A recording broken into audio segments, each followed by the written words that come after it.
Hello दोस्तों, कैसे हैं आप सभी। आशा करते हैं सभी लोग ठीक होंगे, स्वस्थ होंगे और मस्त होंगे। जैसा कि दोस्तों जानते हैं आप सभी, हम लोगों ने क्लास 10th का मैट्रिक एग्ज़ाम के लिए टारगेट बनाए रखे हैं। यानी कि हम लोग प्रतिदिन रेगुलर वाइज अलग अलग सब्जेक्ट का मॉडल पेपर देखते हैं। उसी सिलसिले में हम लोग आज मैट्रिक परीक्षा 2025 के लिए हिंदी विषय हिंदी का मॉडल सेट 2 देखने वाले हैं। यह पार्ट 1 होने वाला है। और इससे पहले बता दे दोस्त, हमारे पहले वाला आप वीडियो नहीं देखे हैं, जाकर चैनल में देख सकते हैं। काफ़ी हेल्पफुल होगा आपके एग्ज़ाम के लिए। दोस्तों ज़्यादा देर नहीं करेंगे और देखेंगे आज का अपना हिंदी का प्रश्न। और दोस्तों ये जितने भी प्रश्न हैं, यदि आप लोग याद कर लेते हैं तो हूबहू आपके एग्ज़ाम में दिखने वाले हैं। तो आप जोर डाल कर दिमाग पर थोड़ा सा इसे याद कर लेंगे और बार बार लिख करके याद करेंगे, ताकि परीक्षा में बेहतर से बेहतर रिजल्ट आ सके। चलिए वीडियो को प्रारंभ करते हैं।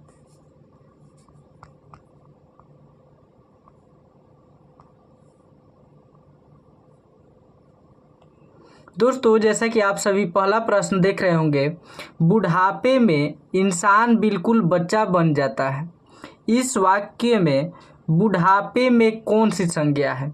दोस्त वाक्य जो दिया है इसमें बताना है कि बुढ़ापे में बुढ़ापा जो है कौन सी संज्ञा है।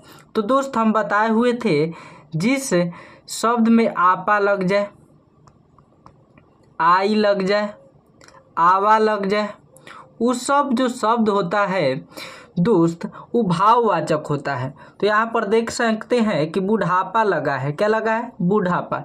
यानी इसका राइट आंसर हो जाएगा ऑप्शन नंबर सी, भाववाचक। भाववाचक का परिभाषा सुन लेंगे, जिसे भी आप टच नहीं कर सकते, यानी आप टच नहीं कर पा रहे हैं, देख नहीं पा रहे हैं, उसे हम लोग कहते हैं भाववाचक। केवल महसूस कर पाते हैं, जैसे कि बुढ़ापा। बुढ़ापा हम लोग महसूस करते हैं शरीर से कि वह बूढ़ा है कि जवान है। चलिए नेक्स्ट प्रश्न की ओर बढ़ते हैं। विशेषण के कितने भेद हैं। तो दोस्त विशेषण के 4 भेद हैं। विशेषण के कितने भेद हैं? 4। जैसा कि आप सभी नाम जानते होंगे। नाम है पहला है सर्वनामिका। पहला क्या हो जाएगा? सर्वनामिका विशेषण। पहला क्या होता है? सर्वनामिका विशेषण। दूसरा संख्यावाचक। दूसरा संख्यावाचक। तीसरा परिमाणवाचक। तीसरा होता है परिमाणवाचक। यानी कि विशेषण कितने भेद? तो 4 भेद। पहला सर्वनामिका, दूसरा संख्यावाचक, तीसरा परिमाणवाचक और चौथा होता है गुणवाचक। चौथा कौन सा होता है? गुणवाचक। यानी विशेषण के कितने भेद? तो 4 भेद। सर्वनामिका विशेषण, संख्यावाचक विशेषण, परिमाणवाचक विशेषण एंड गुणवाचक विशेषण। चलिए नेक्स्ट प्रश्न की ओर बढ़ते हैं। नेक्स्ट प्रश्न है, आपने क्या खाया है। आपने क्या खाया है। क्या कौन सा सर्वनाम है। तो दोस्त क्या है तो प्रश्न पूछा जा रहा है, तो प्रश्नवाचक सर्वनाम, यानी क्वेश्चन नंबर 3 का राइट आंसर हो जाएगा ऑप्शन नंबर सी। यहीं पर एक और प्रश्न पूछते हैं कि सर्वनाम के टोटल कितने भेद हैं। सर्वनाम के टोटल कितने भेद हैं। तो दोस्त सर्वनाम के 6 भेद हैं। कितने भेद हैं? 6। कहीं कहीं दोस्त 5 भी आता है, तो घबराना नहीं है। 6 तो होता ही है, लेकिन कभी कभी 5 भी होता है, तो इससे कभी भी घबराना नहीं है। चलिए नेक्स्ट प्रश्न की ओर बढ़ते हैं। नेक्स्ट प्रश्न है, भविष्यत काल के कितने भेद होते हैं। यानी भविष्यत काल के कितने भेद होते हैं। तो दोस्त यह इंग्लिश का नहीं है। इंग्लिश में देख रहे होंगे भविष्यत का 4, यानी फ्यूचर टेंस का 4 भेद होते हैं। और देखिए पहला ही ऑप्शन दिया है 4, कि आप मारिए और गलती हो जाए। तो दोस्त इंग्लिश और हिंदी का अलग अलग होता है। यानी कि यहाँ जो 4 है ये जो सरासर गलत है। यानी कि 4 ऑप्शन जो है बाबू, यानी ऑप्शन नंबर है 4, ये गलत है। भविष्यत काल के हिंदी में 3 भेद होते हैं। कितने भेद होते हैं? 3 भेद। ये सब याद रखना है दोस्त, यदि थोड़ा सा मिस्टेक करेंगे गलती हो जाएगा। चलिए नेक्स्ट प्रश्न की ओर बढ़ते हैं। नेक्स्ट प्रश्न है, दध्योदन का संधि विच्छेद क्या है। दध्योदन जो है उसका संधि विच्छेद क्या है? तो दोस्त इसका राइट आंसर हो जाएगा ऑप्शन नंबर बी, दधि प्लस ओदन। क्या होता है? दधि प्लस ओदन। यानी क्वेश्चन नंबर 5 का राइट आंसर हो जाएगा ऑप्शन नंबर बी। चलिए नेक्स्ट प्रश्न की ओर बढ़ते हैं। नेक्स्ट प्रश्न है, राम ने भिखारी को पैसे दिए। वाक्य में को किस कारक की विभक्ति है?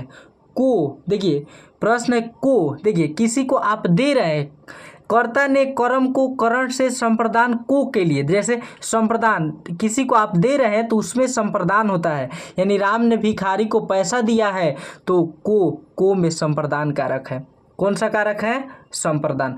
देखिए ऐसे प्रश्न काफ़ी उलझाऊ होते हैं। को का होता है, देखिए कर्म, कर्ता ने कर्म को, यहाँ पर देखिए यहाँ पर को मारेंगे जिससे कर्म गलत हो जाएगा, क्योंकि यह किसी को दान दे रहा है। दान देने के अर्थ में संप्रदान कारक आता है। कौन सा कारक? संप्रदान कारक। लेकिन उलझाने के लिए पहला ऑप्शन ही कर्म है। जो लोग भी रट के गए रहेंगे तड़ाक देना कर्म कारक मार कर आएंगे और सरासर गलत हो जाएगा। चलिए नेक्स्ट प्रश्न की ओर बढ़ते हैं। लौह पुरुष में कौन सा समास है? लौह पुरुष यानी लोहे का पुरुष। तो इसका राइट आंसर हो जाएगा ऑप्शन नंबर सी, कर्मधारय। यानी लोहा जैसा पुरुष। पुरुष कैसा है? तो लोहा जैसा, क्योंकि इसमें विशेषता बताई जा रही है। लौह पुरुष यानी लोहे जैसा व्यक्ति। नेक्स्ट प्रश्न की ओर बढ़ते हैं। निर्जन में कौन सा उपसर्ग है? निर्जन में कौन सा उपसर्ग है? तो निर्जन में नीर उपसर्ग है। कौन सा दोस्त? नीर। यानी कि इसका राइट आंसर हो जाएगा ऑप्शन नंबर बी, नीर उपसर्ग। चलिए नेक्स्ट प्रश्न की ओर बढ़ते हैं। नेक्स्ट प्रश्न है, निम्न शब्दों में से कौन सा शुद्ध है? शुद्ध चुनना है। कौन सा शब्द शुद्ध है? तो दोस्त इसका राइट आंसर हो जाएगा ऑप्शन नंबर सी, शोणित जो है ऑप्शन नंबर सी वाला सही है। श्रोणित क्या लिखा जाता है? श्रोणित। यानी कि 9 का राइट आंसर हो जाएगा ऑप्शन नंबर सी। चलिए नेक्स्ट प्रश्न की ओर बढ़ते हैं। नेक्स्ट प्रश्न है, यदि ए के बाद कोई भिन्न स्वर आए तो ए किसमें परिवर्तित हो जाता है? तो इसका राइट आंसर हो जाएगा बी, अय। यानी ए के बाद कोई भिन्न स्वर आता है तो वह अय में बदल जाता है। क्या बदल जाएगा दोस्त? अय में। चलिए नेक्स्ट प्रश्न की ओर बढ़ते हैं। निम्न वाक्यों में कौन सा शुद्ध है? निम्न वाक्यों में कौन वाक्य शुद्ध है? माने कि शुद्ध वाक्य चुनना है दोस्त। देखिए निम्न वाक्यों में कौन सा शुद्ध है, यानी कि शुद्ध चुनना है। तो ऑप्शन दिया गया है, आपके दर्शन कब होंगे? मैंने यह काम करा है। मैंने यह काम करा है गलत है, क्योंकि मैंने यह काम किया है ऐसे सही होना चाहिए। प्याज से होठ सूख रहा था। प्याज से होठ सूख रहे थे, क्योंकि होठ दुगो है, सूख रहे थे। मेरा बात सुनो, नहीं दोस्त मेरी बात सुनो। यानी कि बी भी गलत, डी भी गलत और सी भी गलत। आपके दर्शन कब होंगे? शिष्टाचार दिख रहा है। आपके दर्शन कब होंगे? यानी कि क्वेश्चन नंबर 11 का right answer option number A. चलिए नेक्स्ट प्रश्न की ओर बढ़ते हैं।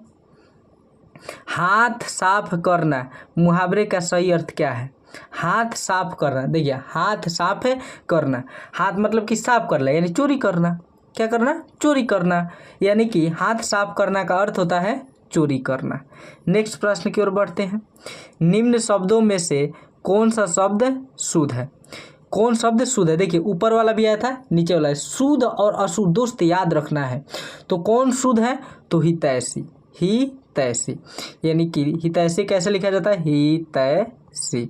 दोस्त ये एक बात बता दे कि ये भी जितना क्वेश्चन हम करवा रहे हैं, यदि आप लिख कर इतना ही क्वेश्चन डिटो कर लेते हैं तो आपका प्रश्न छूटने वाला नहीं है। एग्जाम तक वीडियो आएगा, इसलिए वीडियो पर लगातार बने रहिएगा और चैनल पर नए हो तो चैनल को सब्सक्राइब कर लीजिएगा। चलते हैं आगे। नेक्स्ट प्रश्न है, अंतिम में कौन सा प्रत्यय है? अंतिम, अंतिम में कौन सा प्रत्यय है? प्रत्यय चुनना है। तो इसका राइट आंसर हो जाएगा ऑप्शन नंबर सी, इम। यानी अंतिम में कौन सा प्रत्यय है? तो इम प्रत्यय है। कौन सा प्रत्यय दोस्त? इम।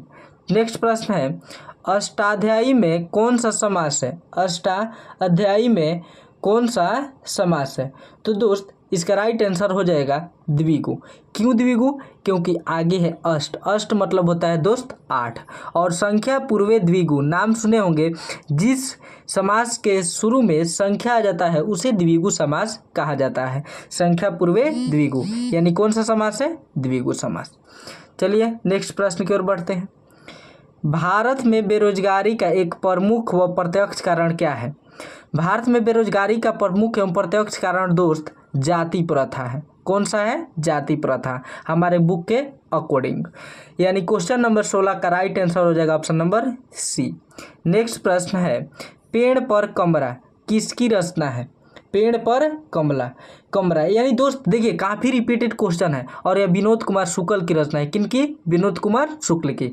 और विनोद कुमार शुक्ल, यह जब उनका मछली एक कहानी है वो पढ़ेंगे उसमें पता चलेगा, बहुत सारी बातें पता चलेगा, और उन्हीं की रचना है पेड़ पर कमरा। चलिए नेक्स्ट प्रश्न की ओर बढ़ते हैं। उम्मीद करते हैं मज़ा आ रहा होगा दोस्तों। अगला प्रश्न है, B.R. नारायण ने किस कहानी का अनुवाद किया है? B.R. नारायण ने किस कहानी का अनुवाद किया है? तो दोस्त इसका राइट आंसर हो जाएगा ऑप्शन नंबर बी, दही वाली मंगमा। यानी कि B.R. नारायण ने दही वाली मंगमा का अनुवाद किया है। नेक्स्ट प्रश्न है दोस्त, अनामिका, कवित्री अनामिका का जन्म कब हुआ था? तो दोस्त इसका उत्तर हम नहीं बताएंगे, इसका उत्तर आप लोग कमेंट बॉक्स में बताइएगा। कमेंट बॉक्स में बताइएगा दोस्त की क्वेश्चन नंबर 19 का राइट आंसर क्या है। यदि ए सही है तो ए ऑप्शन, बी सही है तो बी, सी तो सी और डी है तो डी। और एक बता दें, पहला दिन जैसे कि बोले थे जो लोग सही जवाब देंगे उनका नाम लिया जाएगा। तो दोस्त सही जवाब देने वालों में नाम था एक बिहारी कॉमेडी। दोस्त नाम जो है बहुत अच्छा है, बिहारी कॉमेडी, इनका सही था, बिल्कुल सही था। दूसरा है दोस्त एक अंकित का भी आंसर सही था। और एक बिट्टू भी सही जवाब दिए थे। दोस्त ऐसे ही यदि आप लोग सही जवाब देते हैं तो आपका अगला वीडियो में नाम लिया जाएगा। चलिए नेक्स्ट प्रश्न की ओर बढ़ते हैं। धनानंद की भाषा क्या है? यानी धनानंद की भाषा क्या है?